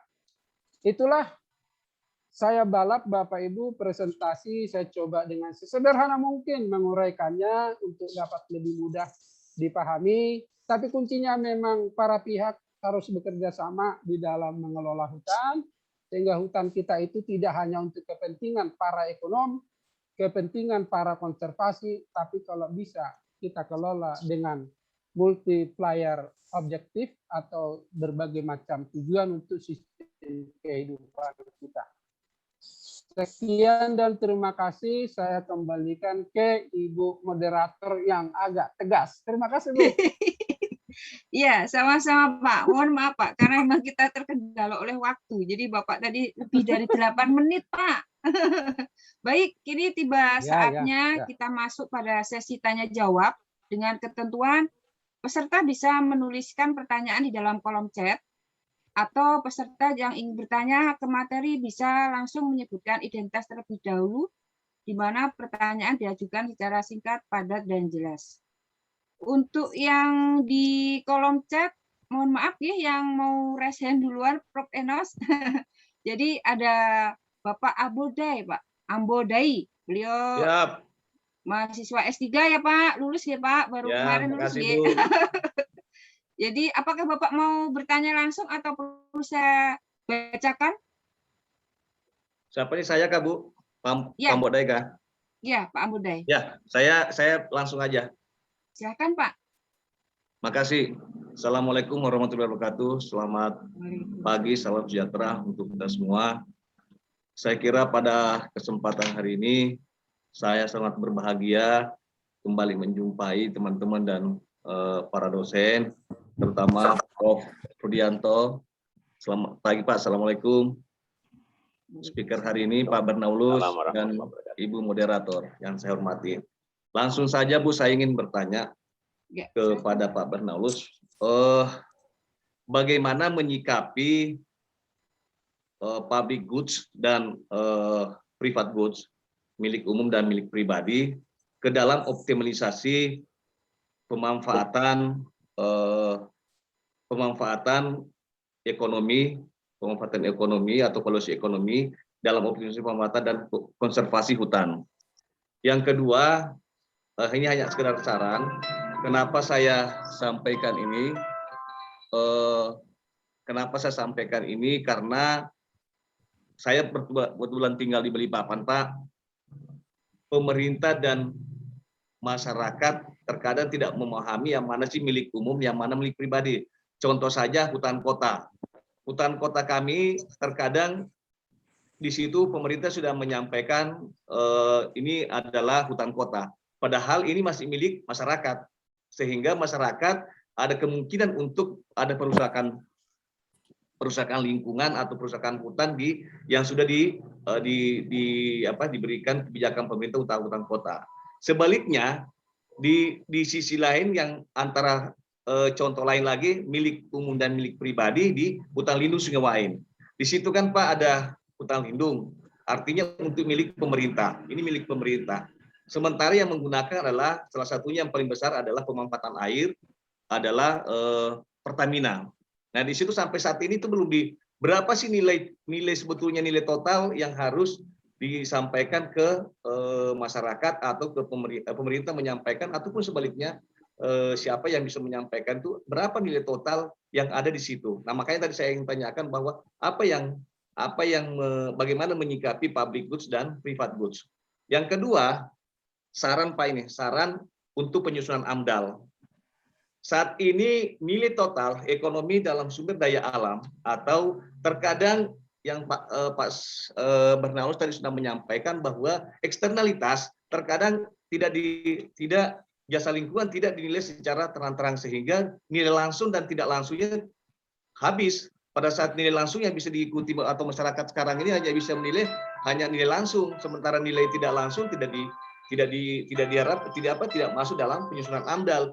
Apa yang terjadi setelah karena tidak ada nilai yang didapatkan di situ, maka muncullah misalnya mohon maaf HPH yang sebenarnya melakukan kebijakan pemerintah yang diberikan, padahal itu hak pemerintah di situ, itu public untuk public goods bukan untuk milik umum. Ya kalau milik umum berarti kan silakan aja melakukan semaunya. Nah, itu makanya saya bilang kenapa harus dimasukkan dalam AMDAL sehingga dalam kegiatan penyusunan AMDAL sudah termaktub di situ bahwa tadi ada kesimpulannya Pak Bernaus menarik sekali bahwa perlu adanya kehati-hatian. Saya sangat menghargai kesimpulan itu bahwa perlu kehati-hatian terutama dalam AMDAL karena ini adalah AMDAL ada kecenderungan untuk perusahaan lingkungan, ada kecenderungan untuk perubahan landscape lingkungan. Nah, oleh karena itu mudah-mudahan pertanyaan saya ini Pak bisa memberikan saya sebagai modal dalam melakukan kegiatan-kegiatan yang akan datang. Dan yang kedua, sebagai penyusun AMDAL, teman-teman yang baik dalam di penyusun AMDAL bahwa seyogyanya itu saatnya itu adanya nilai yang di dalam evaluasi atau biasanya sih di dalam Natural Resources Accounting itu biasanya ada, tapi itu belum muncul dimasukkan ke dalam AMDAL. Terima kasih Pak Bernaus, sukses Pak. Salam. Assalamualaikum warahmatullahi wabarakatuh. Terima kasih Pak Ambodai atas pertanyaan. Jadi beliau bertanya bagaimana menyikapi public good dan private good Pak dalam optimalisasi pemanfaatan dan konservasi hutan, serta dikaitkan juga total economic value itu bisa disampaikan di dalam penyusunan AMDAL ataupun KLHS-nya. Monggo silahkan Bapak. Iya, jadi kalau pengertian public good itu kan adalah barang yang ketika kita mengkonsumsinya tidak mengulangi kesempatan orang lain untuk mengkonsumsi yang sama. Jadi public goods dalam hal ini sebenarnya hutan itu tidak masuk kategori public goods. Hanya sinar matahari sekarang yang dapat dikategorikan sebagai public goods. Karena pengertian public goods itu adalah konsumsi seseorang terhadap benda tersebut tidak mengurangi kesempatan orang lain sama sekali untuk dapat menikmati atau satisfy yang sama. Nah, sedangkan hutan itu sebenarnya memiliki pengertian sebagai common property. Common property kenapa disebut milik bersama? Karena dia fungsinya, Pak. Fungsinya itu pasti untuk seluruh manusia. terutama jasa-jasa lingkungan dalam konteks sekarang seperti untuk karbon dan oksigen. Jadi ketika kita bicara bagaimana ada hutan yang dimiliki secara pribadi, ada hutan yang dimiliki oleh negara, maka sebenarnya walaupun hutan itu dimiliki secara pribadi atau private, ketika dia memiliki efek yang kuat terhadap kondisi lingkungan sekitarnya, mau tidak mau dia menjadi common property, milik bersama, tapi tetap pengelolaannya oleh seseorang. Nah, seperti misalnya di negara-negara maju, ada kompensasi bagi para pihak pribadi-pribadi yang memelihara pohon untuk tetap dipertahankan. Jadi kalau misalnya di kota Samarinda, saya pernah bilang ke Pak Wali Kota, bagi warga yang menanam pohon, bagi warga yang memelihara kawasan hijau, di sekitar rumahnya harus ada kompensasi sebagai bagian daripada upaya untuk mendukung masyarakat dalam menciptakan lingkungan hidup yang sehat. Nah, sedangkan kalau dia hutan negara, tentu menjadi kewenangan negara untuk melakukan perawatan dan pemeliharaan. Tapi dalam hal ini saya mau mengatakan bahwa hutan itu dari segi environmental service-nya, dari karbon dan penyediaan oksigen melalui proses fotosintesa yang dia lakukan, menjadi common property atau milik bersama atas manfaat yang diperoleh. Oleh karena itu, mendukung sistem kompensasi pemberian penghargaan bagi seluruh pihak yang mau mempertahankan keberadaan pohon di halaman rumah atau di kebun atau di mana saja, sehingga kita lihat ada semangat ya untuk melakukan pembudidayaan pohon. Nah, terkait dengan kasus Sungai Wain, evaluasi memang belum dan perlu dilakukan, saya kira, untuk mengetahui nilai dan kontribusi hutan lindung Sungai Wain bagi produksi minyak dan gas di Balikpapan, sehingga hutan Sungai Wain penyedia air dalam proses kilang itu sangat tinggi. Proses terjadinya atau bekerjanya kilang itu sangat kuat dipengaruhi oleh ketersediaan air. Nah, oleh karena itu pemerintah kota sebagai pemilik mestinya memang melakukan evaluasi atau perhitungan seberapa besar fungsi, nilai daripada fungsi hutan Sungai Wain penyedia air bagi Pertamina. Saya setuju itu perlu dilakukan pengujian dan perhitungan agar jangan di harga minyak, di harga produksi minyak yang dihasilkan, kontribusi daripada hutan sebagai penyedia air sama sekali tidak diperhitungkan.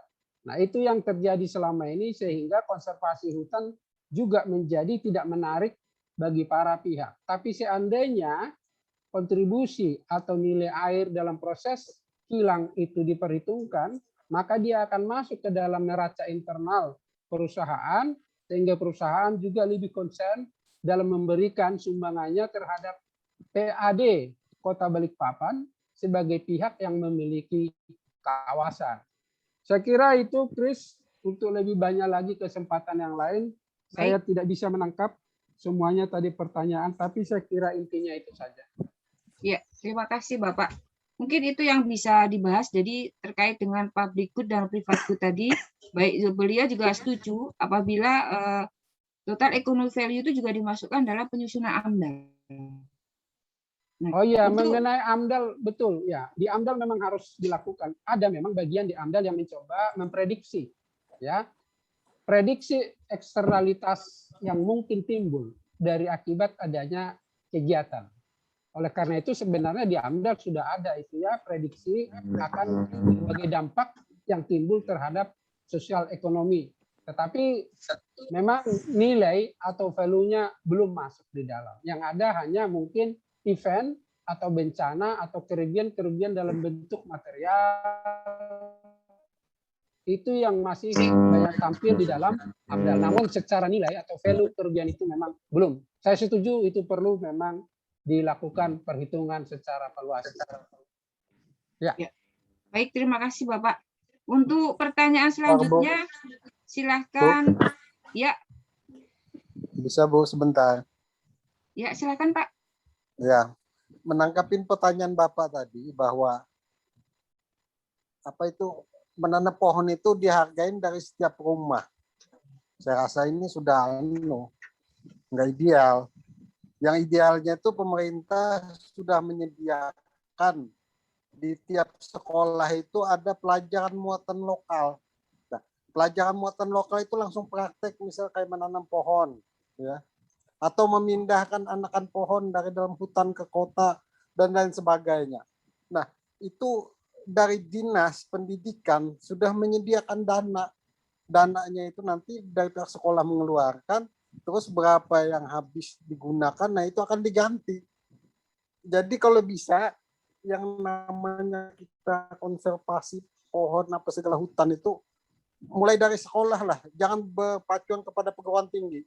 Tetapi kita tanamkan mulai misalnya SD. Di SD itu pelajaran muatan lokalnya itu misalnya menanam pohon sampai SMA. Nah, dengan adanya kesadaran dari usia dini, otomatis nanti makin lama mereka mempunyai kesadaran bahwa ternyata pohon itu lebih banyak manfaatnya. Apalagi kalau sampai misalnya anak SMA itu kita praktekkan cara menanam pohon begini begitu, terus mereka bisa membuat suatu tulisan di media misalnya. Wah, itu luar biasa, Pak. Hal ini pernah kita lakukan di SMA Muhammadiyah Sampit. Setelah kita praktekkan cara memindahkan pohon dari hutan, menanam pohon gini-gini, baru mereka membuat sebuah tulisan. Ternyata mereka mampu. Bahkan kalau menurut penilaian saya, meskipun dia itu tingkat SMA, tapi nggak kalah dengan mahasiswa yang ada di perguruan tinggi. Bahkan dari perguruan tinggi itu juga saya lihat, hampir media-media itu tidak ada memuat bagaimana cara membuat tulisan pendek itu di media lokal. Nah, mohon maaf Pak, beda dengan zaman saya kuliah tahun 87 dulu. Mahasiswa ada aja menulis meskipun dulu medianya cuma harian menuntung di Kaltim, tapi masih ada. Ketimbang sekarang ini saya lihat lebih banyak arahnya ke seremonial daripada praktek mengenai pelestarian hutan atau gimana dan sebagainya. Nah, jadi sekarang ini yang perlu kita tekankan, bagaimana kita mendidik atau menanamkan pelestarian hutan, menanam pohon dan sebagainya di usia dini mulai TK sampai SMA yang sudah dianggarkan pemerintah anggarannya melalui pelajaran muatan lokal. Kayaknya sekian dan terima kasih Pak. Terima kasih Pak Joni Tanda.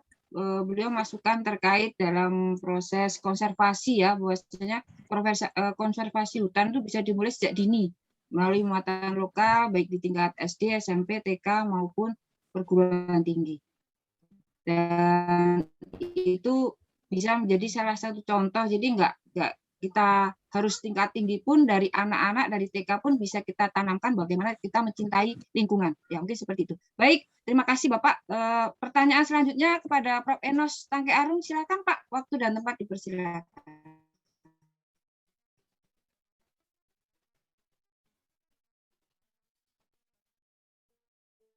Selamat pagi Pak Bernalus.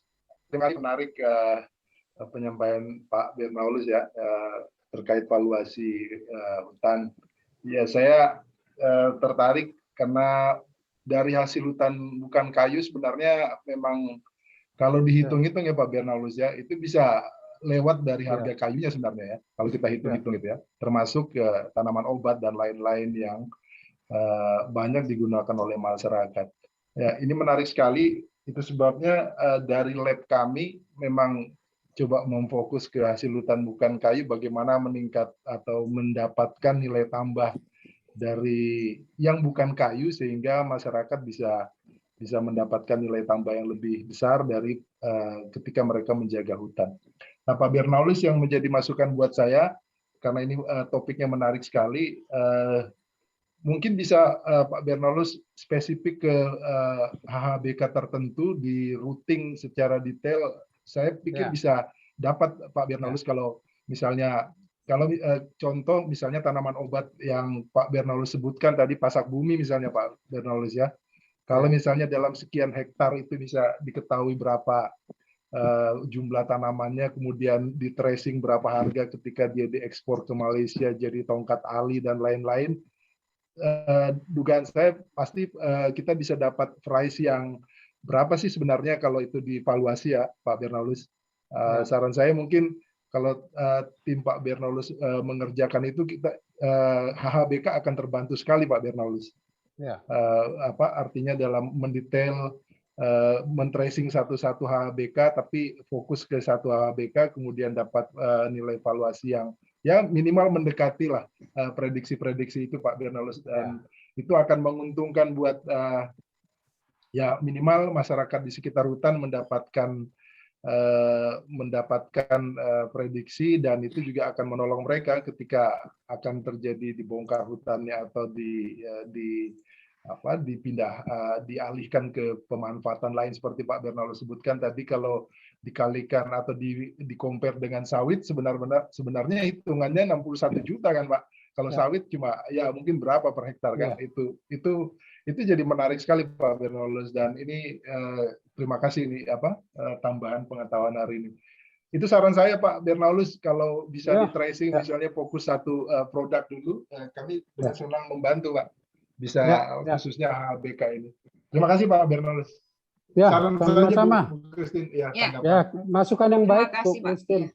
Dan kita di lab kan selalu suruh anak-anak mengerjakan satu komoditas, satu produk saja. Misalnya evaluasi ekonomi daripada pemungutan rotan, kan itu bagus. Saran Pak Enos kita tidak ini bagus saja untuk kita di evaluasi ekonomi itu nggak hanya kita menghitung hasil kayu saja, HBK pun justru banyak sekali yang bisa kita eksplor Pak. Gitu. Terima kasih saran dari Prof. Enos. Baik, untuk pertanyaan selanjutnya Bapak Syafi'i, silakan Pak mengajukan, kita berdiskusi kembali. Silakan. Terima kasih waktunya Ibu. Selamat pagi dan Assalamualaikum warahmatullahi wabarakatuh semua. Prof. Bernaulis, saya teknik pertanian Samarinda. Selamat. Ya, terima kasih Prof. Ketemu di kampus kita ya Prof. Iya. Benar ya, Prof. Bernaulis menyampaikan bahwa evaluasi dari hutan alam jika dinilai dari kayu saja itu sekitar 400.000 per hektar per tahun. Bagaimana kami selaku staf pengajar maupun tentu kami sering seolah-olah bukan seolah-olah terkadang menjadi praktisi di industri perkayuan. Kebetulan saya juga mengajarnya di teknologi perkayuan itu ya, yang produksi kayu lapis, papan blok, papan serat, papan partikel dan seterusnya. Bagaimana mengkonfirmasi bahwa 400.000 per hektar per tahun hasil hutan kayu itu bisa diselaraskan dengan kenyataan bahwa kami biasanya para industri, katakanlah PT SLJ Global, PT Rimba Raya Lestari, Samtrako dan seterusnya, umumnya mempunyai kisaran sepanjang yang bisa saya ingat untuk mendapatkan kayu sebagai bahan baku dalam bentuk kayu bulat itu antara 150 sampai 250 sesuai dengan grade-nya dolar per meter kubik. Kan bayangan saya kan kalau dalam 1 hektar cuma 400.000, sementara kami harus membayar 150 dolar sampai 250 dolar per meter kubik gitu. Kalau kita bayangkan kalau meter kubik itu 1 meter kubik itu laut umumnya yang dibawa dari hutan itu biasanya panjangnya 9 meter minimal, 19 meter, 18 meter, itu hasil penelitian saya. Untuk diameter 80 cm, atau katakan diameter 91 meter, itu kalau seandainya panjangnya 2,5 meter, biasanya dipotong 2,40 meter ya, itu 1 kubik. 1 kubik itu cuma 2 meter saja itu. Padahal itu satu panjang 19 meter itu berapa meter kubik? Tentu harganya dikalikan dengan dolar gitu. Nah, bagaimana mengkonfirmasi ini, Bro? Supaya kami bisa rasional di dalam menghitung produksi itu. Ya. Terima kasih, Bro, atas jawabannya. Sama-sama. Terima kasih. Ya, terima kasih. Silakan, ya. Bapak. Baik. Jadi 400.000 per hektar per tahun itu Pak adalah hasil perhitungan dari total produksi kayu kita per tahun kali harga jualnya dibagi dengan luas hutan produksi alam yang kita miliki. Sederhana saja, itu kan nilai real ekonominya Pak. Jadi misalnya Kalimantan Timur, luas hutan produksinya itu ada 5 juta hektar. Yang kita produksi 1,5 juta hektar per tahun. Jadi 1,5 juta hektar kali misalnya $150 dibagikan dengan luasnya Pak. Itulah yang disebut nilai real ekonominya. Jadi tidak perhitungannya seperti yang Bapak asumsikan tadi, tidak. Perhitungannya tidak seperti itu. Karena ini negara yang mengatakan nilai hutan produksi alam kita itu hanya 400.000 per hektar per tahun. Kenapa? Karena memang produksi kayu per tahun kali harga jualnya bagi total luas. Kan begitu Pak? Nah sebaliknya kalau Bapak hitung nilai produksi CPO per tahun kali nilai jualnya kali kelapa sawit. Kenapa? Sistem neraca keuangan negara kita melihat apa yang masuk, apa yang diterima, bukan apa yang diasumsikan. Jadi misalnya HPH misalnya ya luasnya 75.000 hektar. Dia produksinya hanya 80.000 meter kubik. Jadi 80.000 kali harga jual bagi 75.000 memang sangat rendah produktivitasnya. Kecuali ya produktivitas itu ditingkatkan. Tetapi memang itu ciri khasnya hutan tropis, Pak. Tidak boleh mengeksploitasi sesungguhnya melebihi riatnya. Ya kan, memang kecil. Riatnya kan hanya 1 senti. Katanya 1 meter kubik saja per hektar per tahun. Jadi memang kecil memang dia. Kalau kita asumsikan riat hanya 1 meter kubik per hektar per tahun, ya kan sangat kecil sekali memang produktivitas dan nilai kontribusinya. Karena di sini arti daripada nilai itu adalah apa yang sudah kita jual, apa yang kita sudah tebang. Bukan Bapak buat perhitungannya begini, tahun ini RKT-nya hanya 1.500, produksinya misalnya 80.000, lalu 80.000 meter kubik kali dengan harga jual bagi luas areal blok tembangannya. Tidak seperti itu perhitungannya, tapi negara melihat Pak, hutan produksi kita itu 63 juta hektar, tapi produksi kayunya sekarang sudah di bawah 20 juta hektar meter kubik. Nah, itu kan kecil. Kalau kita kalikan volume produksi dengan harga jual bagi total luas, memang angka itu antara 250 sampai 400 ribu per hektar. Sebaliknya kalau Bapak hitung perkebunan kelapa sawit di Indonesia misalnya sekarang 7 juta hektar. Kali produksi per tahun, kali harga jual bagi luas. Sangat tinggi nilainya. Itu yang menjadi banyak asumsi bagi mereka di bidang keuangan untuk mencoba melawan kita di orang kehutanan. Untuk apa mempertahankan yang kontribusinya kecil, katanya begitu ya. Makanya kita divaluasi berusaha membuktikan bahwa fungsi jasa lingkungan, fungsi-fungsi ekologi dihitung agar bisa masuk ke dalam sistem neraca keuangan negara. Itu Pak penjelasan saya. Jadi jangan terlalu berpikir rumit mengenai dari mana itu angka datang. Sederhana saja. Volume produksi kali harga jual bagikan dengan luas area. Itu aja. Silakan Bu Kristen. Terima kasih Bro, luar biasa.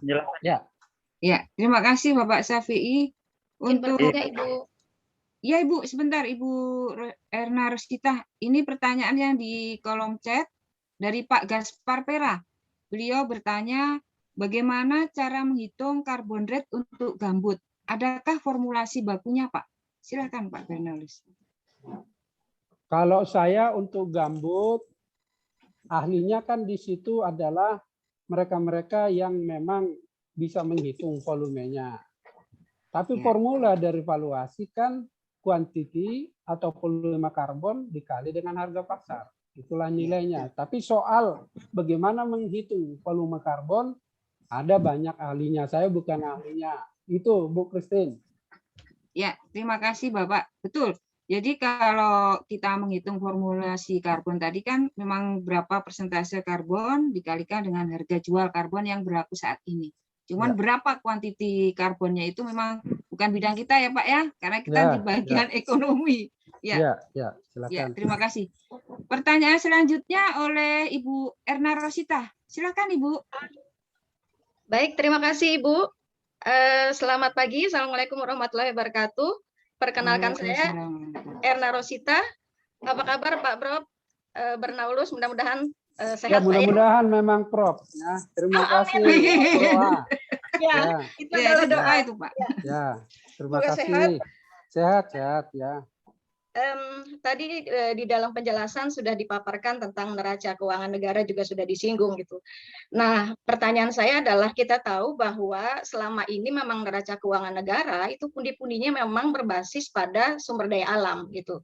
Di mana sumber daya alam kita itu dikonversi untuk berbagai kepentingan, misalnya untuk perkebunan, bahkan pertambangan. Dan itu cenderung mengabaikan nilai-nilai hutan, terutama nilai-nilai hutan yang tidak bisa atau belum tersentuh oleh pasar. Seperti itu.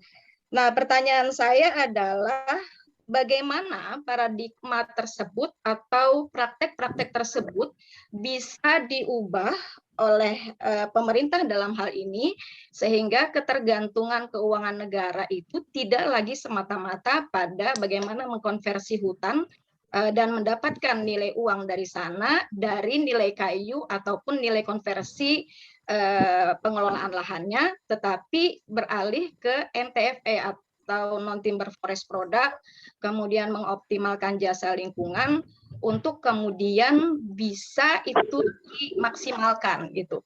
Yang kedua, bagaimana atau apa faktor pemungkin untuk itu bisa terjadi ke depannya gitu. Sehingga ketergantungan kita negara tidak lagi semata-mata mengkonversi hutan atau berbasis pada sumber daya alam yang dieksploitasi kayu dan lain sebagainya, tetapi beralih kepada non-timber forest product dan jasa lingkungan hutan, dan harapannya hutan masih bisa dipertahankan, minimal apa yang ada sekarang itu bisa dipertahankan ke depan. Saya kira itu pertanyaan saya, Pak. Terima kasih. Assalamualaikum warahmatullahi wabarakatuh. Terima kasih. Iya Bapak, silakan. Ada dua pertanyaan dari Ibu Erna Rosita. Silakan. Ibu Erna, saya waktu beberapa kali menjadi saksi ahli di Mahkamah Konstitusi. Pertama dulu untuk mereview Undang-Undang Perimbangan Keuangan. Saya katakan bahwa di depan 9 hakim konstitusi bahwa rakyat Kaltim menjadi korban daripada eksploitasi sumber daya alam termasuk hutan. Karena apa? Karena kerugian yang timbul akibat eksploitasi hutan dipikul oleh masyarakat, bukan dipikul oleh pemerintah dan perusahaan. Lalu Pak Mahfud waktu itu bertanya, Mahfud MD bertanya, apa buktinya Pak Saragi? Lalu saya tampilkan data di mana saja desa-desa yang airnya menjadi keruh, yang semula masyarakat dapat mengkonsumsi air tanpa melakukan treatment, tetapi setelah kehadiran perusahaan kayu, air sungai itu menjadi keruh dan tidak bisa langsung dikonsumsi. Lalu saya coba hitung-hitung, saya tampilkan, mestinya rakyat Kaltim menerima 9,23 triliun per tahun sebagai bentuk kompensasi atas kerugian dan kehilangan sumber daya air. Nah, di situ contoh daripada bagaimana kita mencoba merubah persepsi daripada pemerintah bahwa eksploitasi sumber daya alam itu merugikan secara masif, tetapi kerugian itu tidak masuk ke dalam neraca negara, tidak masuk dalam sistem keuangan negara. Hal yang sama juga terjadi dengan pertambangan batu bara. Semakin merusak sumber daya air, terutama bagi masyarakat sekitar kawasan.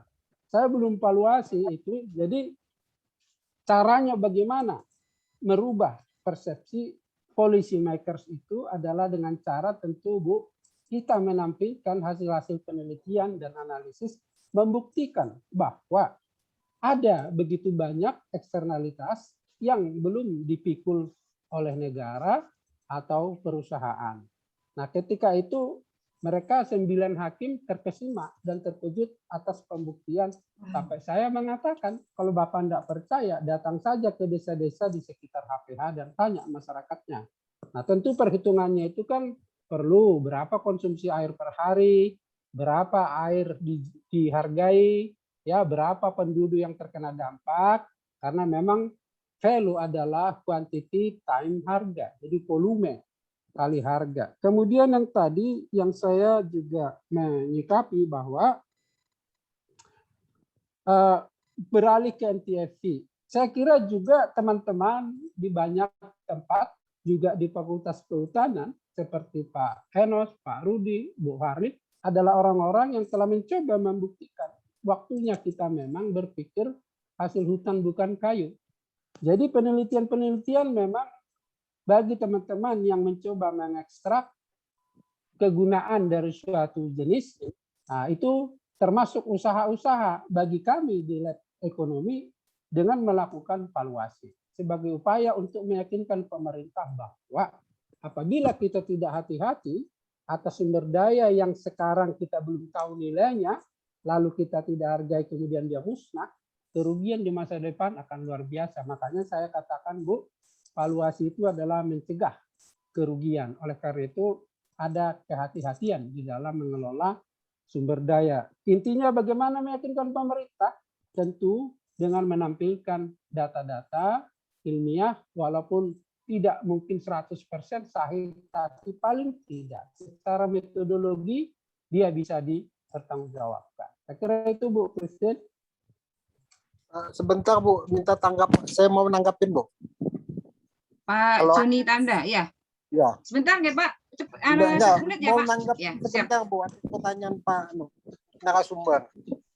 Bapak tadi bilang bahwa kerugian daripada eksploitasi hutan itu berdampak bagi masyarakat, terutama mengenai air bersih sungai, ya. Nah, kita bisa membuktikan, Pak, bagi perusahaan kayu yang masih bertahan, yang menggunakan masih silvicultur TPTI, itu mana mungkin lapisan tanah atas bisa turun ke bawah, kecuali mereka mengubah fungsi menjadi HTI. Karena HTI itu kan harus dibabat hutannya, kemudian datang air hujan, terkikislah lapisan atas itu sampai ke sungai, ya airnya menjadi keruh. Nah, di samping itu juga sekarang ini kan di desa-desa itu kan banyak istilah sawitisasi. Sawitisasi itu sudah merajalela kemana-mana melalui sistem plasma apa segala pola-pola yang diterapkannya itu. Jadi dalam hal ini yang perlu saya tanggapin mengenai pernyataan Bapak bahwa eksploitasi hutan itu harus dilihat dulu Pak silviculturnya apa. Kan buktinya sampai sekarang di Kaltim masih bertahan. Ada yang sudah 3 kali rotasi penebangan. Nah, cuma sayangnya di sebelahnya itu sudah banyak kebun sawit. Begitu juga dalam pertambangan liar itu, emas apa segala. Nah, itulah membuat air keruh itu. Nah, kedua lagi, sangat disayangkan negara itu kan memandang tahunya mengambil manfaat pajak itu sebesar-besarnya tanpa memperhitungkan kerusakan hutan. Misalnya gini, limbah kayu itu kan tetap dihitung PSDH-nya. Akhirnya sebagian HPH itu tidak mau mengambil limbah kayu itu, kemudian dibiarkan aja dalam hutan. Ya efeknya tentu akan mendapat serangan rayap. Karena ada serangan rayap, lama-lama kayunya habis, merambahlah ke kayu yang masih berdiri, tegakan kayu. Akhirnya tegakan kayu itu lama-lama berlubang. Jadi lama ini yang perlu saya tanggapin Bapak itu bahwa itu tidak benar 100% bahwa eksploitasi hutan itu bisa menimbulkan kerugian bagi masyarakat. Mungkin lebih banyak bagi keuntungan bagi masyarakat kalau misalnya dia masih bisa mempertahankan silvicultur TPTI atau bina pilih dan sebagainya. Asal jangan diubah menjadi silvicultur silin atau tebang habis penggunaan baru atau HTI dan lain sebagainya. Sekian dan terima kasih.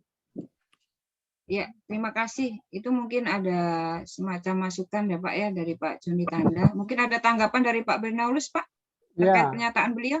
Ya, Pak Joni. Ya. Tahun 80 berapa HPH yang ada di Kaltim? Dan sekarang tinggal berapa? Lah. Tinggal berapa itu karena Pak? Itu karena kurangnya pengawasan dari pengawas kehutanan itu, sehingga mereka itu banyak terjadi overcutting, kelebihan penebangan, akhirnya dicabut HPH-nya.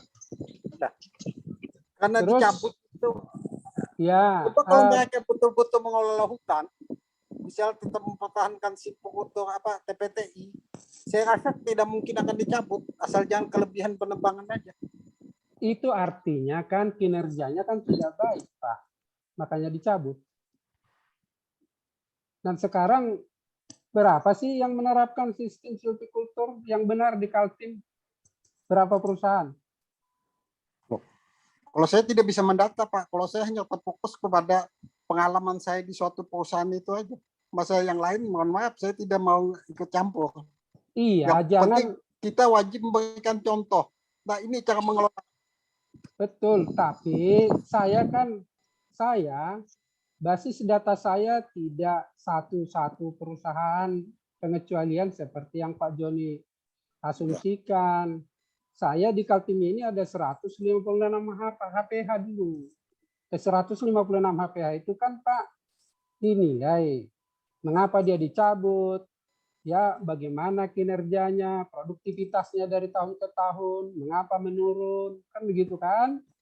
Tentu kata kuncinya kinerjanya memang tidak baik. Kemudian kalau Pak Joni bilang, memang ketika dilihat sekarang Pak, ketika dia mulai masuk, dia kan pasti bikin terase jalan, dia pasti bikin base camp, dia pasti menggusur ke sana kemari. Memang Pak Joni mungkin lihat sekarang vegetasinya sudah menutup semua bekas penggusuran atau jalannya sudah mulai lebih rapi. Tapi ketika dia baru masuk, Bapak tahu enggak betapa dahsyatnya erosi sedimentasi yang keluar dari kawasan itu. Nah, jadi itu Bu Christine. Nanti kalau panjang-panjang. Betul. Nanti mungkin bisa diskusi lebih lanjut Pak ya di bisa diskusi ruangan pribadi. ini. Ya. Betul, ya. Selanjutnya ada satu pertanyaan di dalam kolom chat ini Pak. Dari Pak Fernando, beliau bertanya, apakah valuasi ekonomi ini sudah masuk dalam kegiatan pemerintah saat ini, yaitu pelaksanaan program kehutanan masyarakat atau sosial forestry? Silahkan Bapak. Valuasi ekonomi ya belum ada di dalam perhutanan sosial, belum ada. Ya, karena perhutanan sosial dengan kompleksitas urusannya di dalam saja juga ribet ya. Perhutanan sosial intinya adalah sebenarnya masyarakat itu mengerti dulu hak kewajibannya, apa yang boleh dia lakukan, apa yang tidak boleh. Persoalan perhutanan sosial masih di situ, belum sampai kepada kita melakukan valuasi. Nah sekarang misalnya banyak perhutanan sosial begitu mendapat SK, bingung mau ngapain. Karena apa? Tidak adanya pendampingan. Kalau masyarakat itu saja yang diserahkan mengelola hutan-hutan sosial, dia kembali ke sistem yang dia punya. Tanpa bagaimana memberdayakan satu sama lain, tanpa pendampingan. Jadi ke perhutanan sosial, valuasi bagus dilakukan untuk meyakinkan para pihak, juga masyarakat. Tetapi saya kira sejauh ini belum ada aplikasinya ke sana, belum banyak implementasi peran valuasi dalam mengelola perhutanan sosial. Misalnya persoalan-persoalan yang mereka miliki bagaimana benefit sharing atau apa itu benefit juga kan masih rancu di perhutanan sosial. Apa itu benefit, apa itu pendapatan, bagaimana mengelola pendapatan. Atau jangan-jangan tidak ada pendapatan di situ. Pak Paulus juga tahu tuh, tidak ada pendapatan, susah mengelolanya bagaimana. Ya, bagaimana membuat adanya pendapatan itu dulu. Yang ada cost kan terus. Saya lihat beberapa perhutanan sosial itu yang ada cost karena pemerintah sangat menuntut agar dikelola, agar ini, agar itulah. Menebang enggak boleh kan repot ya. Saya kira itu Bu Christine, peran valuasi belum. Ya, terima kasih. Jadi Pak Fernando, pelaksanaan valuasi ekonomi dalam perhutanan sosial sepertinya belum ada, belum diterapkan. Baik, untuk terakhir Pak, pertanyaan terakhir saya berikan kepada Bapak Paulus Matius. teman sparring Bapak kalau dalam berdiskusi. Silakan Pak. Ini yang bikin ramai setiap Terima diskusi di dalam kasih grup. Ibu Christine. Bu Christine Sama-sama, ini Bapak. biasanya lama ini. Saya cuma ingin menanggapi pernyataan Pak Bernaulus tentang HPH yang tidak baik mengelola hutan. Saya kira bukan HPH yang tidak baik, ya, tapi pengusahanya yang tidak sabar. Dulu ada pameran produksi Indonesia tahun 85, ya, mengatakan bahwa hutan alam kita itu produksinya rendah sehingga harus dikonversi jadi HTI. Nah, oleh sebab itu rame-rame pengusaha itu mengkonversi hutan jadi HTI. Ya, hutan kita yang dulu adalah penuh dengan jenis Dipterocarpaceae yang merupakan produksi utama. Ya, nah ternyata dan itu merupakan habitat daripada Dipterocarpaceae dan ternyata habitatnya diambil ya untuk HTI. Ya. Ternyata HPI juga gagal, karena HPI gagal, terus ada kebijakan baru lagi, kita tanam sawit.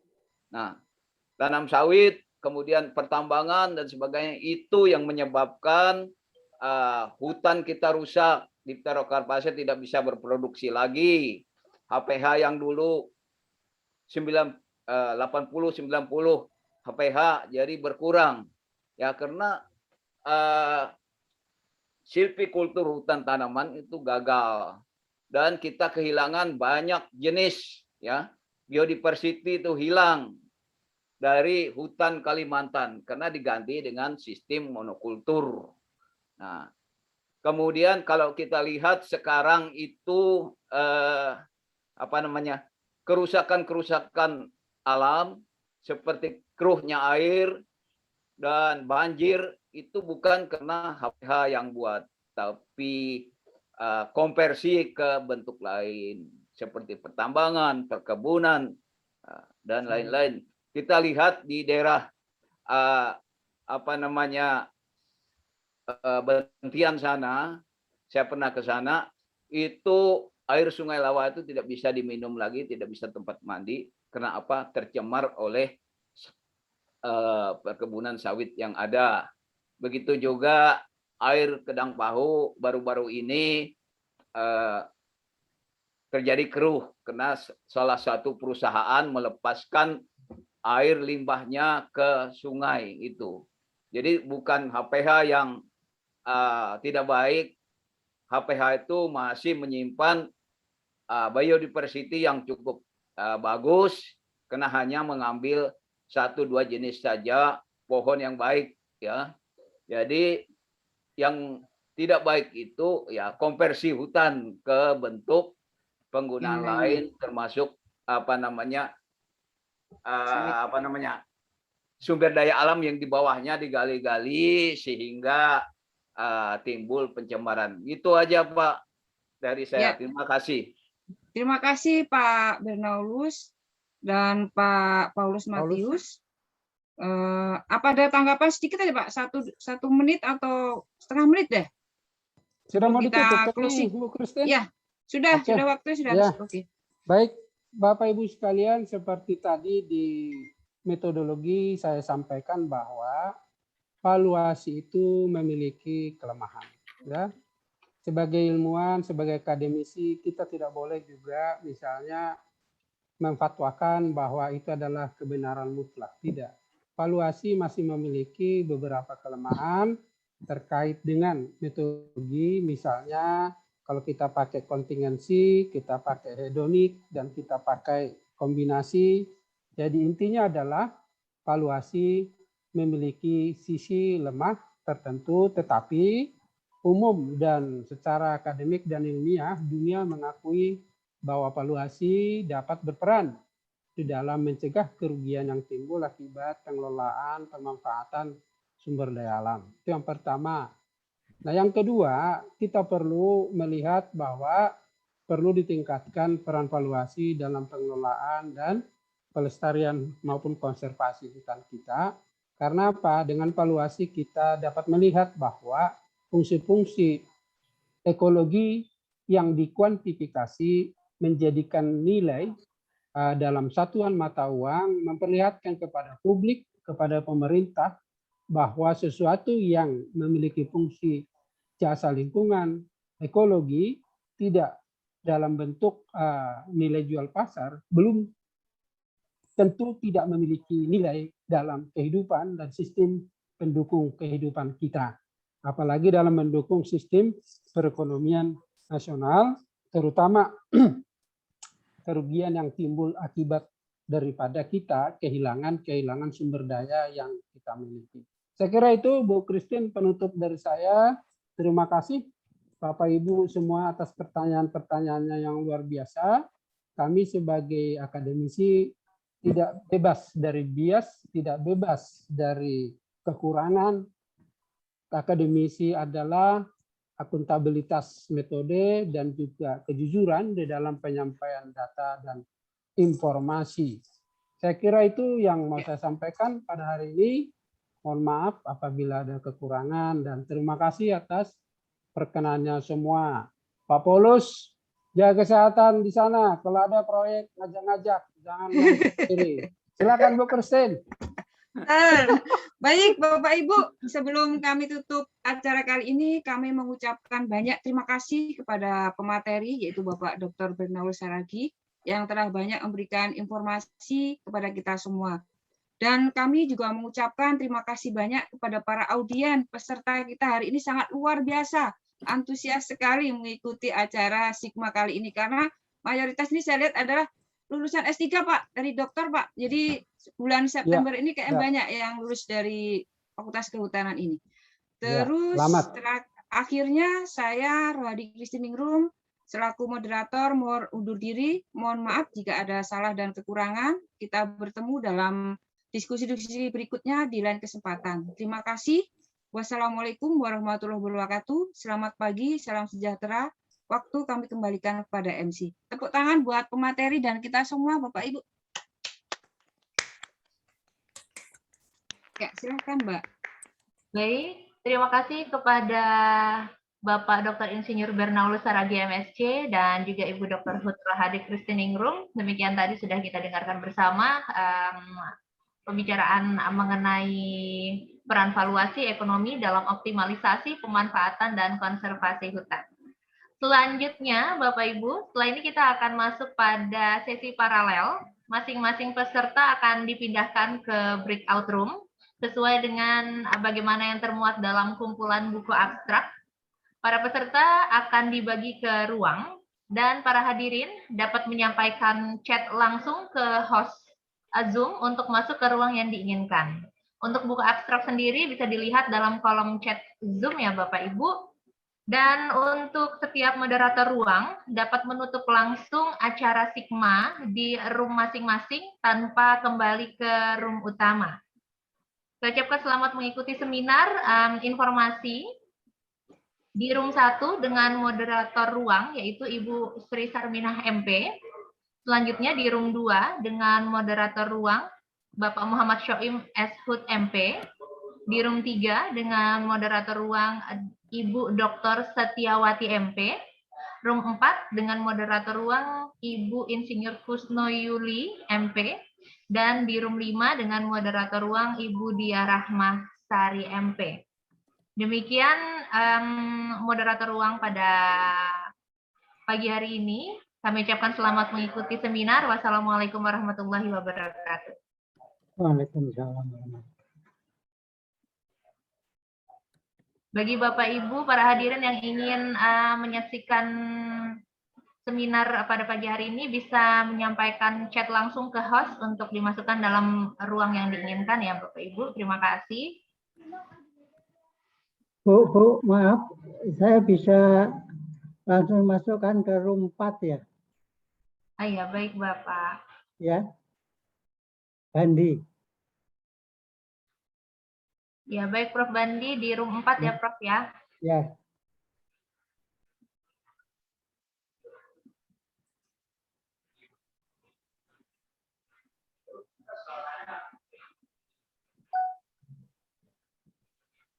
Ini enggak bisa pindah-pindah room. Nanti bisa disampaikan saja pada hostnya, Pak. Kalau yang tidak ada di daftar room seperti saya, seperti apa nih Mbak Putri, Mbak moderator, Ibu moderator, Ibu Christine. Syafi'i, S3 ya. Kayaknya nggak ada di room itu.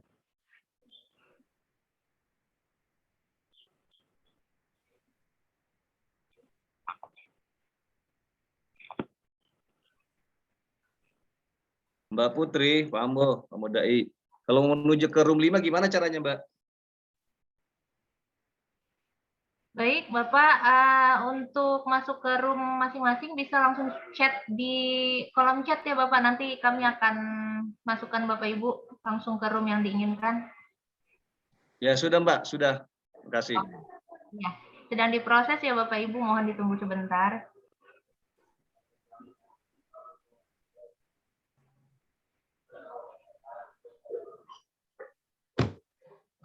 Saya sendiri nggak masuk, Bu. Halo? Saya sendiri nggak masuk ke room berapa ini? Bapak mau masuk ke room berapa ya, Bapak? Ya terserah aja, Bu.